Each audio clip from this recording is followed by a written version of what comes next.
Leute, und heute Morgen mache ich jetzt Eier. Was heißt heute Morgen? Es ist 1 Uhr, wir haben noch nicht gegessen, deswegen einfach Eier.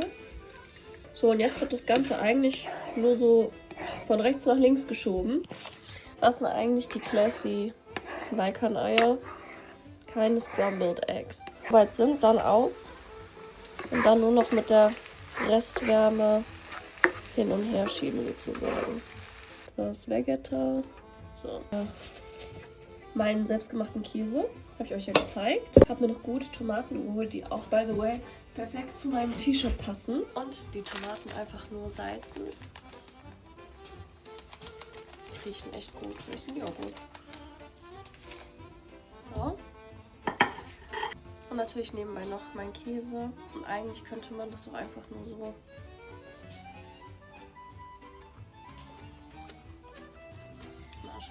die perfekten juicy Eier.